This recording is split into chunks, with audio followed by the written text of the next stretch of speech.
Before the protests, before the music shook governments, and before the world feared his voice, there was a young man in London. He was quiet, curious, and still becoming himself. And beside him stood a woman who would forever shape the way he saw the world, long before history learned his name. This photograph captures that very moment. The year is 1961. London is buzzing with ideas, music, politics, race, and resistance. Far from home, a young Nigerian man named Fela Aníkúlápó Kuti is absorbing it all. At this point, Fela is a student at the prestigious Trinity College of Music, formally training in composition and trumpet. This isn't the Fela the world would later know. There's no Afrobeat yet, no Calcutta Republic, no fearless confrontation with power. He's just a student learning, listening, and evolving. Standing beside him in this photograph is Remi Taylor, his first wife. Fela and Remi met in London as students and married in 1960. Remi was British-born, with Nigerian and African-American heritage. But more importantly, she was intellectually sharp, politically aware, and fiercely independent. She questioned systems. She challenged injustice. She spoke openly about race, identity, and black liberation. And those conversations didn't just end with her.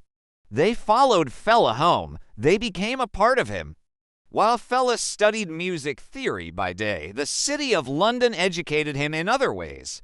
He spent his nights in jazz clubs, he engaged with black intellectual circles, and he dove into political discussions about colonialism, racism, and the growing resistance movements across the globe.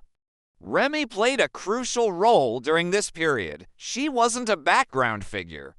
She was a powerful voice that sharpened Fela's awareness, challenging his perspectives and igniting a new consciousness within him. The seeds of Afrobeat were being planted right here, not just in musical scales and rhythms, but in a newfound political and social awakening.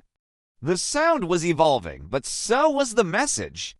Together, Fela and Remi had 3 children, Yeni, Femi, and Sola Kuti. Each one would later become deeply involved in music, culture, and preserving their father's immense legacy. Even in this quiet, early chapter of their lives, the future was already forming a family that would be forever tied to art, resistance, and a powerful sense of African identity.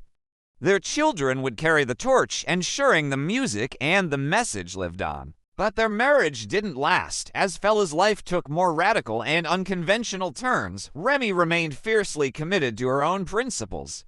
She later emerged as a prominent human rights activist and feminist in Nigeria, a powerful voice in her own right. She often took firm positions on social and political issues, even when those positions conflicted with Fela's choices or lifestyle. Their paths eventually separated, but the influence they had on each other could never be erased. The intellectual and political fires she helped ignite in him continued to burn for the rest of his life.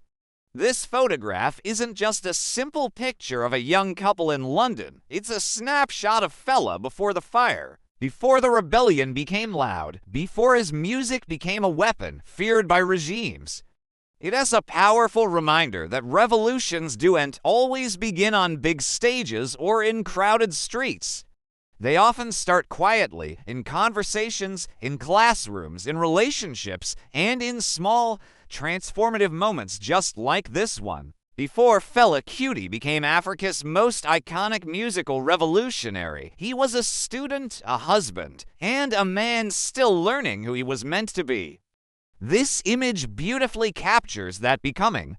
If this story added a new layer to how you see the legendary Fela Kuti, please share it. Because understanding history isn't just about who people became, but also about who they were before the entire world was watching. Thanks for watching, and don't forget to subscribe for more stories like this.